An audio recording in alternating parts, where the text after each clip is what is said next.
I bought a new pair of shoes the other day. Within hours, it started raining. I stepped into a patch of mud, and the shoes were basically ruined. I was annoyed about it for a while. Then I started thinking, not about the shoes, but about everything. The Earth is around 4.5 billion years old.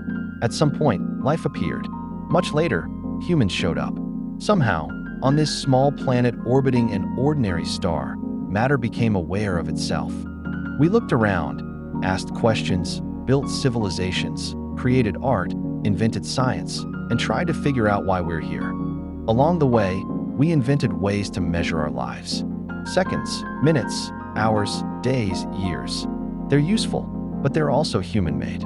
A day is just one rotation of Earth. A year is one trip around the sun. Most of us get around 70 to 80 of those trips before our time is up. That sounds like a long time when you're living it. But compared to the universe, it's almost nothing. The universe is about 13.8 billion years old. That's such a huge number that it's impossible to truly imagine. We can say the words, but our brains aren't built to understand scales that large.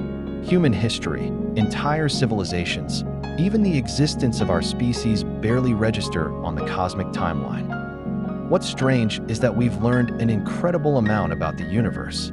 We can predict when stars will die. We know our galaxy will collide with the Andromeda Galaxy in roughly 4.5 billion years. We understand that the universe is expanding. But some of the biggest questions remain unanswered. What happened before the universe existed? Why is there something instead of nothing? What exactly is consciousness? Are we alone? For all our intelligence, we still don't know. Most of us enter the world believing we're the center of it. For a little while, we are. When you're born, you're your parents' entire universe. But zoom out, and you realize that about 360,000 people are born every day. Some will leave a lasting mark on history. Some won't. Most of us will live ordinary lives, and that's okay, because Earth itself is just one planet.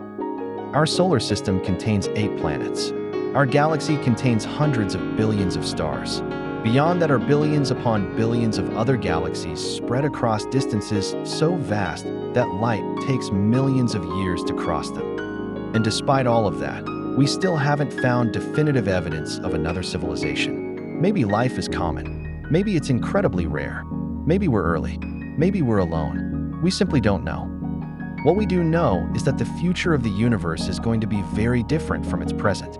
The universe is expanding, and that expansion appears to be accelerating. Something we call dark energy seems to be driving it, but we still don't fully understand what it is.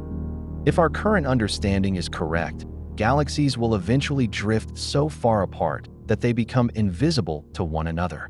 Future civilizations may look into the sky and see only darkness beyond their local galaxy, with no evidence that the wider universe ever existed. Long after that, the stars themselves will begin to disappear. One by one, they will run out of fuel and die. The bright night skies we know today will fade. The universe will grow colder and darker. Eventually, most of what remains will be white dwarfs, neutron stars, and black holes. Then even those remnants will slowly disappear over timescales so large that words like millions and billions become meaningless. Black holes, the most stubborn objects in existence, will slowly evaporate through a process known as Hawking radiation. And after unimaginable stretches of time, even they will be gone. No stars, no galaxies, no planets, no light, just an expanding, dark universe approaching a state where almost nothing ever happens again. When you look at that future, it's hard not to feel small, because we are small. We're one species on one planet orbiting one star in a galaxy that is only one among countless others.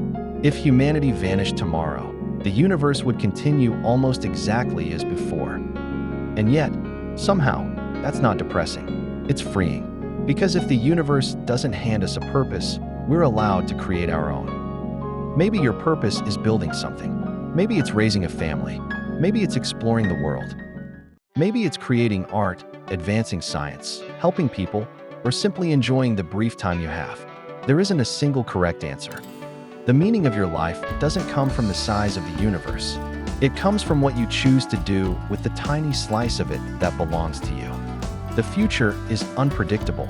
A random conversation, a chance encounter, a single decision can completely change the course of your life. None of us chose the circumstances we were born into, but we all have the opportunity to decide what we do next. There are still mysteries waiting to be solved. There are discoveries yet to be made. There are people you haven't met, places you haven't seen, and experiences you can't even imagine yet. We may never learn why the universe exists. We may never know whether we're alone. Every answer we find seems to create 100 new questions. But while we're searching, life goes on. There are dogs to feed, friends to make, ideas to chase, dreams to build, and moments to enjoy. So if things are going well, appreciate them. If things are going badly, remember they won't last forever. The universe is unimaginably vast, and our time within it is incredibly short.